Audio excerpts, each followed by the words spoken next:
So mabilisan lang to, change oil at gear oil tayo dito sa ating Honda ADV.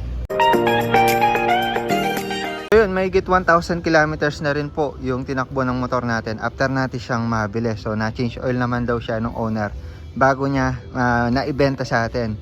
So ngayon, change oil na tayo, ito pang matagalan. Shell long ride. So ito yung isa sa subok na ginagamit ko pagdating sa long ride kasi soon, pang long ride natin itong ADV po natin. So meron din po tayong Shell City Scooter. Ito naman kay Scarlett ko ilalagay yan. Quality po yan. So may mga review na po tayo sa mga oil na yan. So napakaganda, napaka-smooth. Wala na akong masabi. So pwede na tong pang endgame na oil para sa ating mga motor. Sa gear oil naman, Pro Honda gamit natin. Pero pwede rin yung Shell na oil or Shell na gear oil. Yun sana ilalagay ko. Pero ito yung meron tayo ngayon. So ayan, kabit na po natin. Mabilisan lang to guys. Marami naman tayong tutorial dyan ng pag-change oil. Pero ayan, gawa tayo ng version ng sa atin. So, sa pag-change oil natin, syempre kailangan natin i-double stand yung ating mga motor. So, para ma-drain po yan, kailangan po muna nating buksan ng bahagya yung kanyang dipstick na nandito. Check na rin po natin kung tama yung level niya. Yung mahigpit, gamit lang kayong pliers. So, ayan, open natin dipstick.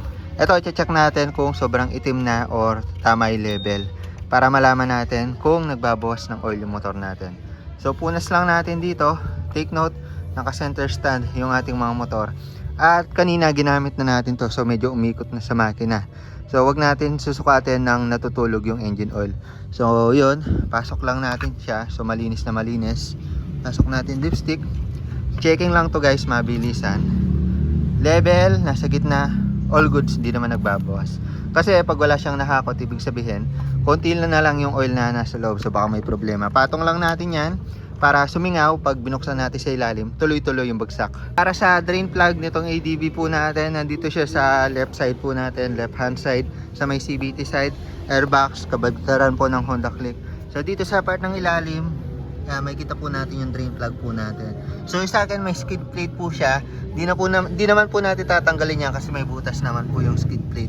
So yan, buksan lang natin gamit 12mm socket. So yung pagbukas po niyan, ganyan yung direction. And from dito sa right, papunta sa left. Also, magdaabang na rin po kayo ng pangsahod. So suksok nyo lang po yung socket wrench. 12mm yan, di kita sa video yung drain plug, pero susuksok lang natin siya. Sure natin na nakasuksok. Tapos persain lang natin. Papunta dyan sa side na yan. Papunta sa left side. So yan, ikutin lang natin hanggang sa matanggal. Pwede na natin kamayin. Tapos isahod na natin. Iyon. Ang linis pa ng oil. So yan, drain lang natin hanggang sa maubos. Tapos tatanggalin din natin to. Hindi kasi ako yung huling nagpalit ng lagis nito. So pati ito tanggalin na natin. Para makita natin kung may dumi. Or baka di pa kasi nabuksan to. So yan, para make sure natin na all goods po tayo. So habang dinedrain natin yan, buksan na natin to strainer. Yung strainer natin, ideally, kada dalawang change oil or pangalawang change oil natin, binubuksan. Pero ito, first time ko palang bubuksan. Counterclockwise din po siya. Yeah, open na agad yan. 17mm pala socket wrench yung gamit natin. Yun. So, isama na natin sa sahod. Pero umaagos siya sa skid plate. So, hindi siya nasasalo guys. Kayo nang bahala dumiskarte dyan. So, ayan. Nakita nyo naman. Pag tanggal yung takip, meron pa siyang spring. Ayan, tandaan nyo yung posisyon. Spring.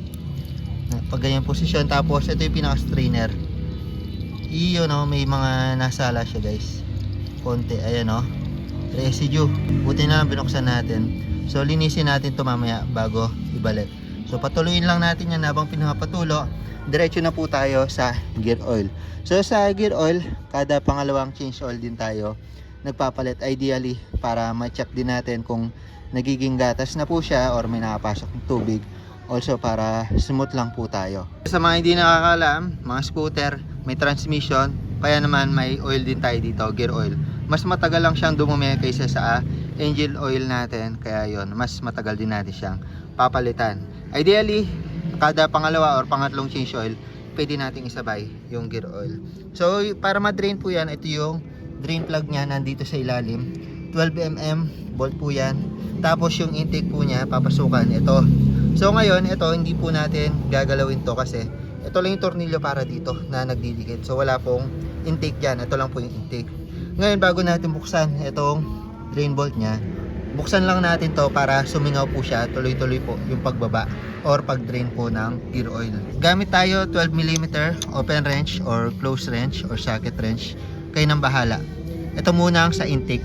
So, counterclockwise pagluwag. Yeah. Ay. So yan, luwagan lang natin ng konti ito guys. Pwede na rin naman natin tanggalin pero nasa inyo niya. Siguro tanggalin na natin. Para sumingaw talaga. Maliit lang naman tong bolt, yung nasa ilalim, yung mahaba. 12mm socket or open wrench. Abang ulit tayo ng sawaran dito na bukod kasi yun dun pinapatulo pa natin. So open natin siya. Counterclockwise ulit guys. Pag open, ayan, kapag naka-open na, tutulo na yan. Di ko lang sure kung nakapagpalit na dito yung first owner natin. So sa 6KO daw probably nakaisang palit pa lang siya dito or baka hindi pa. Hindi ko sure hindi ko natanong. Pero yun, base sa observation ko, ngayon pa lang yung unang palit niyan kasi sobrang linis pa, sobrang lapot. Ayan. Pinapadood man to ng first owner, comment ka dito kung pang ilan palit na to. Hindi ko kasi alam eh. Ayun oh, tumulo na. Ang linis pa kasi guys oh. Parang mantika pa eh. O diba? And ito, di ko na ginagamit yan guys ha. So yan, yan lang yung ginamit ko pang sahod. So yan, i-drain lang natin sila parehas hanggang sa tumulo. Tapos itagilid pa natin ng konti para mas ma-drain sila. Gilid natin. Ayun oh, ang dami tumulo doon sa may engine oil. Dito rin konti. Ayun, sa engine oil madami. Kasi sa strainer, nasa gilid siya, di ba? So sa pagde-drain, hindi naman natin kailangan maghintay ng magdamag or ilang oras. Siguro, kahit mga ilang minuto lang, okay na yun. Made-drain naman agad yung mga yan. So yan, pag na-drain na, next step natin, ibabalik natin yung mga drain plug. So ito, napansin ko lang dito sa strainer natin, may mga residue ng bakal oh. Ibig sabihin, unang bukas pa lang talaga yan. Ayan, pag nagbe-break in tayo or unang bukas, talagang may mahakot na ganyan. So yan talaga yung purpose niyan. Mahakot na ganito. So hindi naman, wala naman sira yung motor natin. Talagang nagkakaroon lang ng chance na may nahakot siya na ganyan. Kaya nga may ganito eh, para mahakot yung mga debris, residue. Ayan, tapos linisin lang natin to, wag lang natin iwala yung washer. So yung washer na to, pwede natin palitan kapag defective na. Pero sa case natin, okay, goods pa naman, pati dito sa drain plug ng change oil natin. Linis muna bago natin sila kabit. So yun, linis na natin mga drain plug. Pwede na po natin siyang ilagay. So about sa torque po natin sa pagigpit, pwede po na tayong gumamit ng torque wrench po natin. Nilalagay ko yung torque ng kada pihit po natin dito or kada bolts. Pero tayo, usually din na po tayo gumagamit niyan. Tensiometer na lang yung ginagamit ko, mas reliable sa akin. Basta alam lang natin tamang pihit.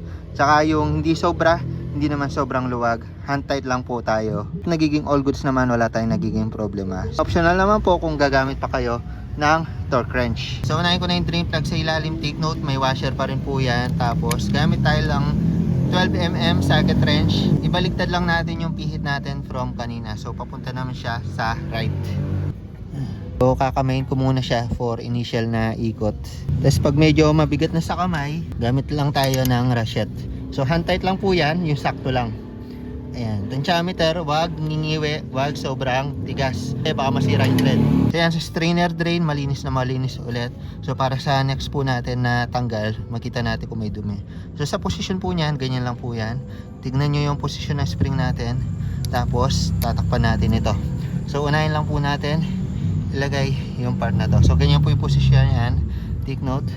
Tapos lagay po natin yan. Kamay lang po muna natin hanggang sa mat-thread. Tapos sigpitan po natin. So hand tight lang din ginagamit ko dito. 17mm socket wrench. So yung ikot po natin dito is clockwise.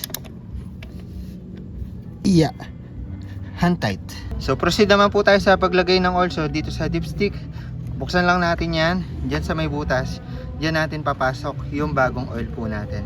So linisin na rin natin to para okay goods tayo. Yan, para hindi tayo mahirapan, gamit tayong embudo. Yung embudo ko talaga nakikita ko kapag hindi ko ginagamit. Pero pag ginagamit ko, Hindi ko siya makita guys, so hinanap ko na kanina. So improvise muna tayo, make sure lang natin na dedirekta sa butas. Ayan o, diretso yan sa butas guys, napaikot siya dun sa dulo. Hindi naman niya masyadong sisip-sipin yan dahil madulas naman yung karton natin. Pero yun, pinaka okay ang budo, lalagay din ako link. Order na rin ako ng marami para sa akin. About sa dami ng oil na ilalagay po natin, may iba-iba po tayong kondisyon kung gaano karami. So yung pinaka usual po na nilalagay po natin dyan sa motor natin, sa ibang mga scooter na sa manual, 0.8 or 0.79. Pero yun, round up natin, 0.8 liters or 800 ml. So yung usual na nabibili natin na nakapackage is 1 liter yan. So sobra-sobra siya sa 800 ml. Ngayon, kapag nagbukas tayo ng strainer drain, kagaya ng ginawa natin, dun sa kabila po natin, 0.85 lang po yung ilalagay natin. 850 ml. Ngayon, kapag nag-disassemble tayo ng makina, which is di naman natin ginawa, nasa 0.9 yun kung di yun nagkakamali.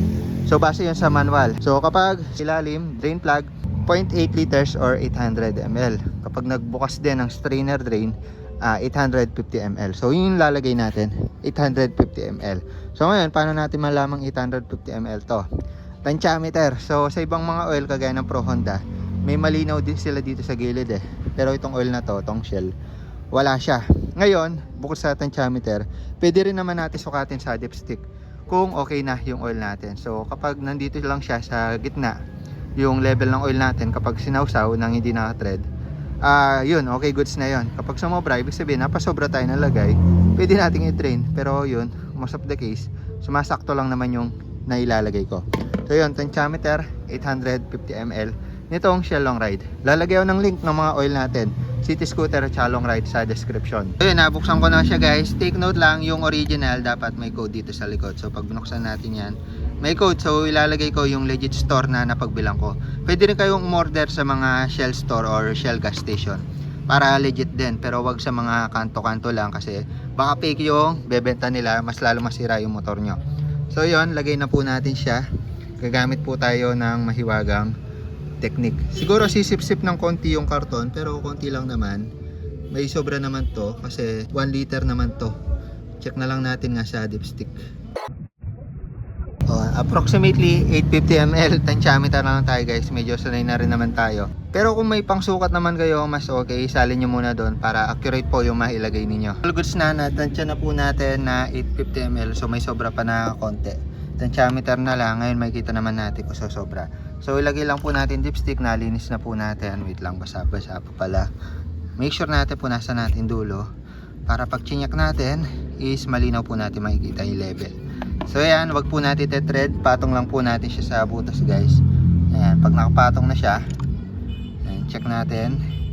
Yun, all goods lang to, sakto lang siya. Pwede na natin siyang i-thread guys. So nalinis na rin naman natin to. Thread na lang natin siya. So ito, hinahand tight ko lang siya. Hindi ko na siya ginagamitan ng tool.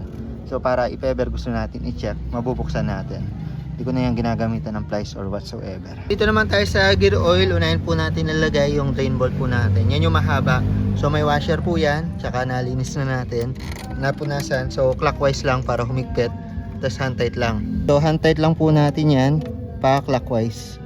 Yeah. Okay na yun. Gear oil yung dami ng ilalagay natin base sa manual. 110 pero usually itong buo na 120 ml. Ayan, sakto na po natin ilalagay yan or lahatan na. So butasan lang natin yung dulo. Tapos pasok natin siya dito.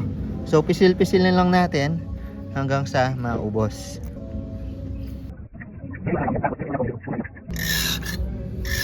Yan, diba? Mabilis lang naman. Nalagay na natin lahat. Maririnig nyo naman. Tapos yung intake bolt natin. Ayan, ito, may washer din yan. Nalinis din natin. So lagay na natin, clockwise lang din yung ikot nyan. So gamit tayo ng open wrench or closed wrench, 12mm clockwise. Hand tight lang guys para hindi masira. Alright, all goods na tayo. Napalitan na natin ng gear oil. Napalitan na po natin ng engine oil yung ating mga ADB. So ganun lang po kadali mag-change oil at mag-change gear oil sa ating mga Honda ADB. Katas natin mag-change oil, painitin lang natin siya ng mga 5 to 10 minutes. So wag muna natin siya ibira-bira or i-throttle para umikot yung oil po natin sa ating mga makina. So mga 5 to 10 minutes lang. Tapos yun, pwede na natin gamitin yung ating mga motor. So yun, ganun lang kadali mag-change oil at change gear oil para sa ating mga Honda ADV. Napakadali lang i-DIY, kayang-kaya niyang gawin. So yun lang muna para sa video na ito. The more click, the more you know, palit ng mga oil para sa ating ADV. Bye-bye!